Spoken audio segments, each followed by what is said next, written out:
Doctor ortho Ayurvedic oil and capsule. अब दर्द भी घुटने टेकेगा।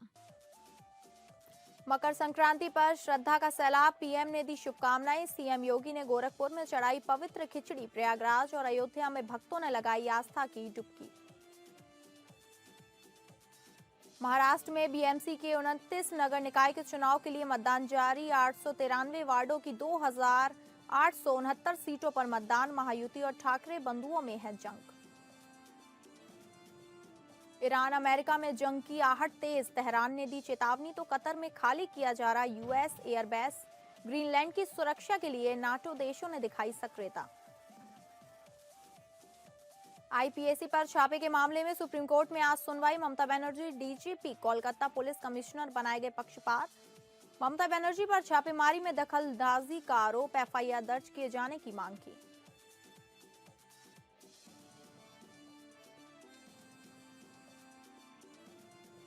नमस्कार, आप सभी का स्वागत है टॉप अपडेट्स में और मैं हूं आपके साथ अंकिता सिंह। टॉप अपडेट्स की शुरुआत करेंगे जहां मकर संक्रांति के पावन पर्व पर संगम में श्रद्धालुओं और कल्पवासियों की भारी भीड़ उमड़ पड़ी है। आज सुबह 8 बजे तक करीब 21 लाख श्रद्धालुओं ने संगम में आस्था की डुबकी लगाई, जबकि एक दिन पहले ही 75 लाख से अधिक लोग स्नान कर चुके थे। श्रद्धालुओं की सुरक्षा और सुव्यवस्थित स्नान के लिए 24 घंटों में विशेष इंतजाम किए गए हैं। प्रशासन ने हाईटेक रिस्पांस प्लान के तहत आधुनिक ट्रैफिक कंट्रोल रूम भी सक्रिय किया है। नदी की धारा में बदलाव के चलते कुछ घाटों में आंशिक संशोधन भी किया गया है और भीड़ प्रबंधन को लेकर सख्त निर्देश लागू है। उधर मकर संक्रांति पर अयोध्या में भी आस्था का सैलाब देखने को मिल रहा है, जहां सरयू घाटों पर तड़के से स्नान दान जारी है। मंदिर प्रशासन के अनुसार करीब 5 लाख श्रद्धालुओं के रामनगरी पहुंचने की संभावना है और नया घाट पर मेला कंट्रोल रूम पूरी तरह सक्रिय है। मकर संक्रांति के पावन पर्व पर गौरक्षक पीठाधीश्वर और मुख्यमंत्री योगी आदित्यनाथ ने ब्रह्म मुहूर्त में 4 बजे गोरखनाथ मंदिर में नाथ पंथ की विशिष्ट परंपरा के अनुसार महायोगी गुरु गोरखनाथ को विधि विधान से आस्था की पवित्र खिचड़ी चढ़ाई।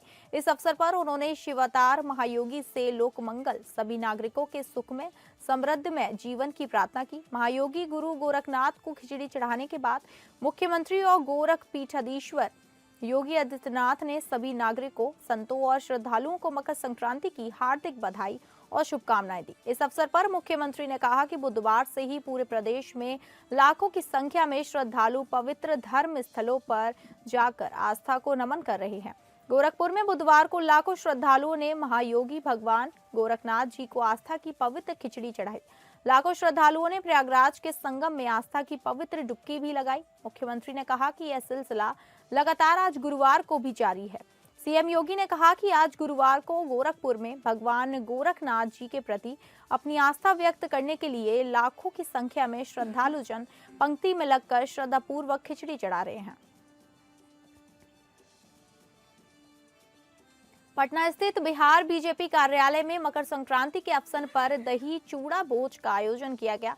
इस कार्यक्रम में प्रदेश अध्यक्ष संजय सरावगी, उप मुख्यमंत्री सम्राट चौधरी, उप मुख्यमंत्री विजय सिन्हा, मंत्री दिलीप जायसवाल और मंगल पांडे समेत कई नेता और कार्यकर्ता शामिल हुए। इस मौके पर सभी नेताओं ने एक दूसरे को मकर संक्रांति की शुभकामना दी। मुख्यमंत्री उप मुख्यमंत्री सम्राट चौधरी ने कहा कि मकर संक्रांति का पर्व एकता और भाईचारे का संदेश देता है।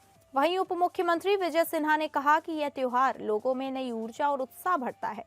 मंत्री दिलीप जायसवाल ने कहा कि मकर संक्रांति बिहार की संस्कृति का महत्वपूर्ण हिस्सा है। मकर संक्रांति के पावन अवसर पर सेठानी घाट सहित सभी प्रमुख घाटों पर आस्था का सैलाब उमड़ पड़ा है। सूर्योदय के साथ ही मां नर्मदा में स्नान का सिलसिला शुरू हो गया है, जो बुधवार से लेकर गुरुवार तक लगातार जारी रहेगा। प्रशासन के अनुसार 1.5 से 2 लाख श्रद्धालुओं के स्नान करने का अनुमान है। घाटों पर नर्मदे हर के जयकारों से पूरा क्षेत्र भक्तिमय हो गया है। पंडित भालचंद्र खड्डर ने बताया कि मकर संक्रांति के दिन मां नर्मदा में स्नान करने से अक्षय पुण्य की प्राप्ति होती है। इस दिन तिल, गुड़ और अन्न का दान विशेष फलदायी माना जाता है, जिससे सुख, शांति और समृद्धि का आशीर्वाद मिलता है। इस बार मकर संक्रांति 2 दिन की है। बुधवार और गुरुवार दोनों दिन स्नान मां नर्मदा में चलते रहेंगे और करीब 5 से 7 लाख श्रद्धालु मकर संक्रांति के पर्व पर स्नान करेंगे। आज महाराष्ट्र के नगर निकाय चुनाव को लेकर मतदाताओं में जबरदस्त उत्साह देखने को मिल रहा है। सुबह से ही मतदान केंद्रों पर लंबी कतारें लगी हैं और लोग बढ़ चढ़कर अपने मताधिकारों का प्रयोग कर रहे हैं। राज्य के 29 नगर निकायों के लिए मतदान जारी है, लेकिन सबसे ज्यादा निगाहें मुंबई पर टिकी हुई हैं। आर्थिक रूप से बेहद समृद्ध ब्रह्म मुंबई महानगर पालिका में सत्ता को लेकर बीजेपी के नेतृत्व वाले महायुति और ठाकरे बंधुओं के गठबंधन के बीच दिलचस्प मुकाबला माना जा रहा है। इन चुनाव में कुल 893 वार्डों की 2,869 सीटों के लिए वोट डाले जा रहे हैं। करीब 3 करोड़ 48 लाख मतदाता 15,931 उम्मीदवारों के राजनीतिक भविष्य का फैसला करेंगे। अकेले बीएमसी चुनाव में 227 सीटों के लिए 17 उम्मीदवार मैदान में हैं, जिसका वार्षिक बजट करीब 74,000 करोड़ रुपए है।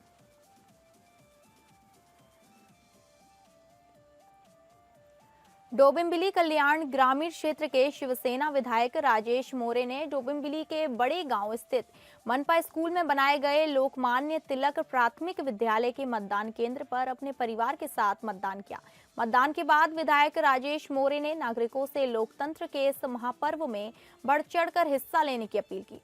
उन्होंने कहा कि मजबूत लोकतंत्र के लिए हर मतदाता का मतदान करना बेहद जरूरी है। मतदान केंद्रों पर सुरक्षा के पुख्ता इंतजाम किए गए थे और मतदान प्रक्रिया शांतिपूर्ण तरीके से संपन्न होती नजर आई।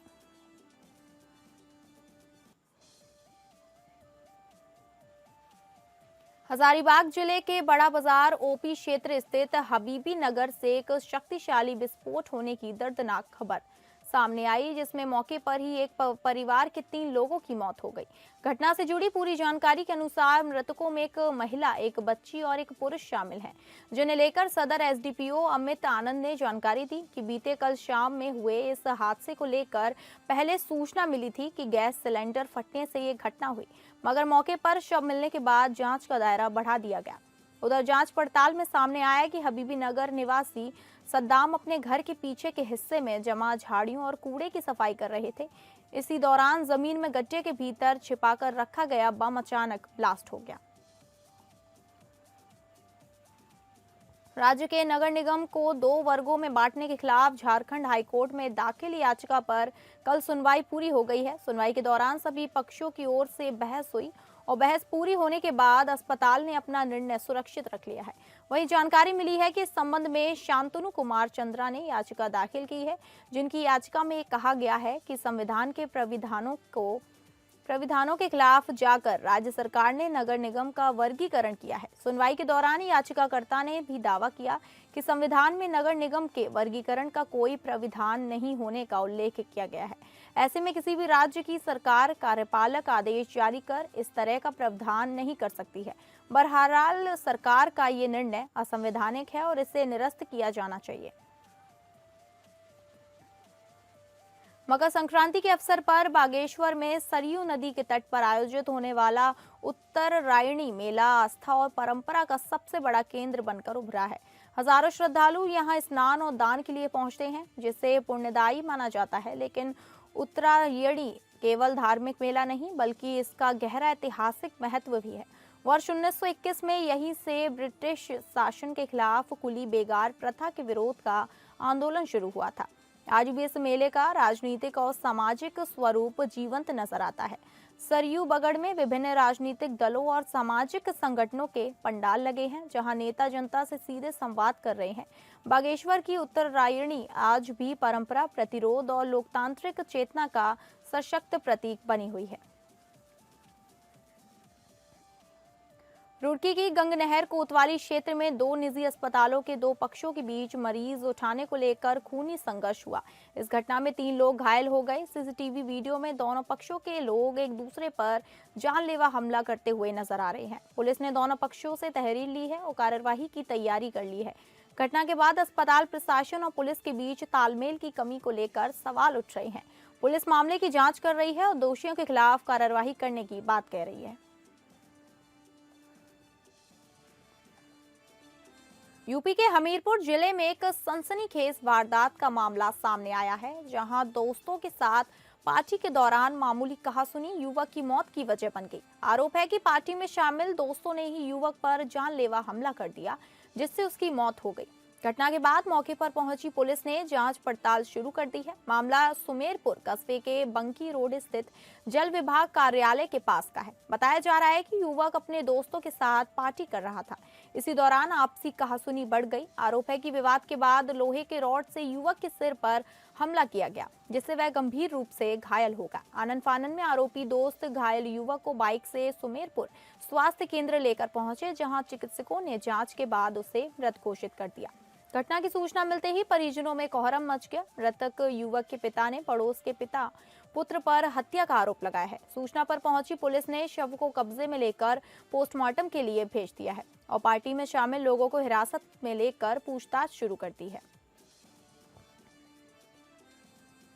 पीलीभीत के सहरामऊ थाना क्षेत्र के गढ़वा खेड़ा में हाईवे पर एक दर्दनाक सड़क हादसा सामने आया है।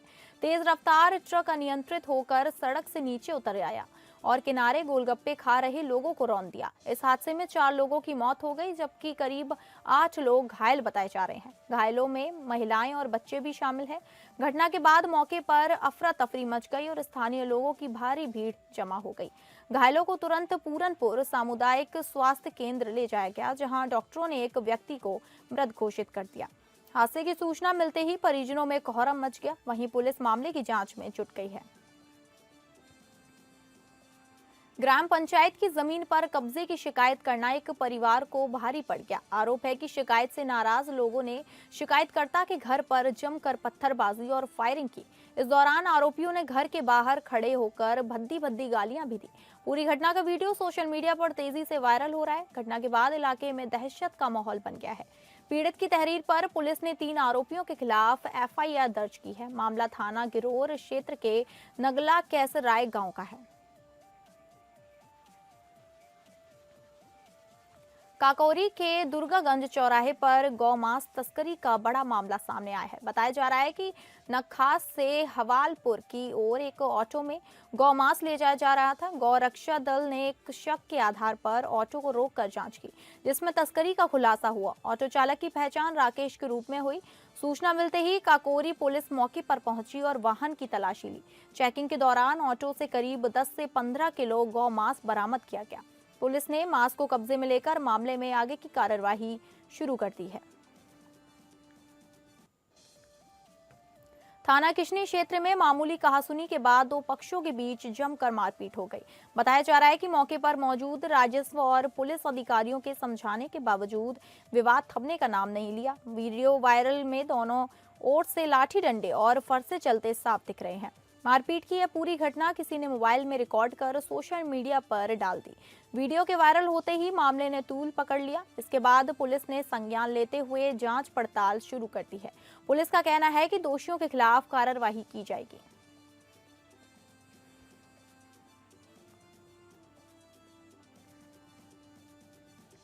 मैनपुरी कोतवाली क्षेत्र में कल शाम घरेलू गैस लाइन के स्टोर में भीषण आग लग गई, जिससे लाखों रुपए का पाइप जल गया। आधे घंटे तक लगी आग को दमकल कर्मियों ने काफी मशक्कत के बाद बुझाया। मैनपुरी कोतवाली थाना क्षेत्र में HP कंपनी की ओर से घरेलू गैस लाइन डालने का काम किया जा रहा है। संसारपुर मोड़ पर कंपनी के खाली प्लॉट में पाइप रखा हुआ था। कल शाम को यहां किन्हीं कारणों से आग लग गई। आग इतनी भीषण लपटे उठती देख लोगों ने दमकल विभाग को जानकारी दी। मौके पर पहुंचे दमकल कर्मियों ने कड़ी मशक्कत के बाद आग पर काबू पाया। कंपनी के ठेकेदार अभिषेक तिवारी ने बताया कि पाइप के पास कूड़ा रखा हुआ था। कूड़े में किसी ने आग लगाई और उसकी वजह से पाइप में आग लग गई है।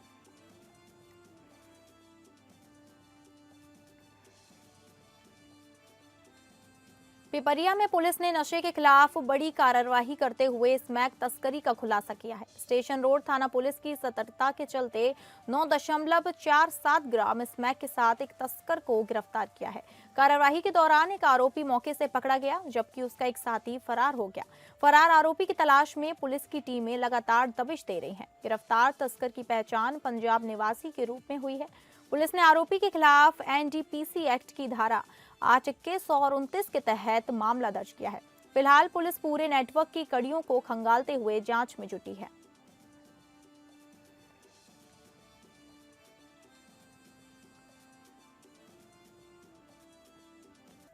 यूपी के हमीरपुर जिले में एक युवक को मोबाइल बीजीएमआई गेम की लत भारी पड़ गई है। वह मोबाइल चलाते चलाते अचानक तेज तेज बड़बड़ाने लगा और भोजपुरी और भक्ति गीत गाने लगा। परिजनों ने काफी देर तक उसे शांत कराने की कोशिश की, लेकिन वह नहीं माना। सामुदायिक स्वास्थ्य केंद्र ले जाने पर भी युवक लगातार गाता रहा। परिजनों ने बताया कि उसे मोबाइल चलाने से रोका जाता था, लेकिन वह नहीं मानता था। युवक रात कोटवाली क्षेत्र के सिकंदरा पूरा वार्ड का रहने वाला है। पिता रमेश जब बेटे अमृतलाल को अस्पताल लेकर पहुंचे तो वह एक लाइन गाया कि ये अंधा कानून है, ये अंधा कानून है। इसके बाद शायरी पढ़ी, ये जिंदगी एक कहानी है, ये जिंदगी एक कहानी है, ये पहेली ही पहेली है, पहेली ही सहेली है। इसके बाद जब जय बालाजी जय महाराज, जय बालाजी जय महाराज का जयकारा लगाया।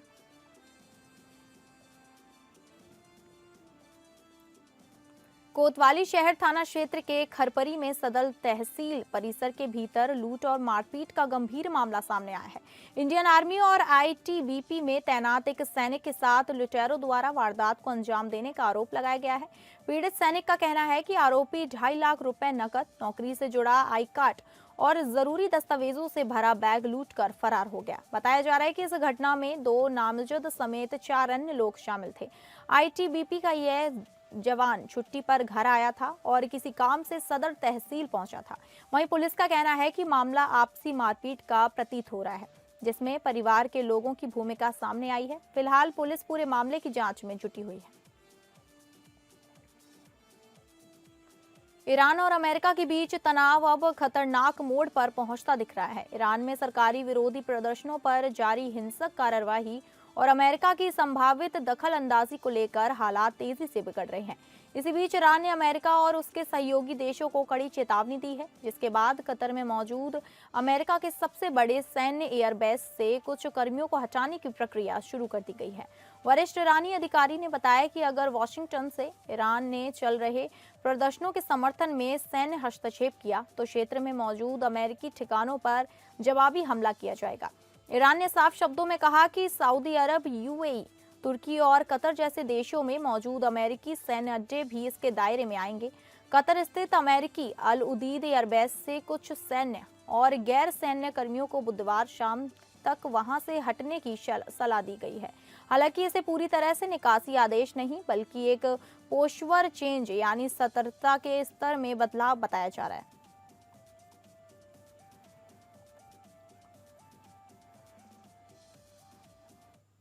तो फिलहाल टॉप अपडेट्स में बस इतना ही। नमस्कार।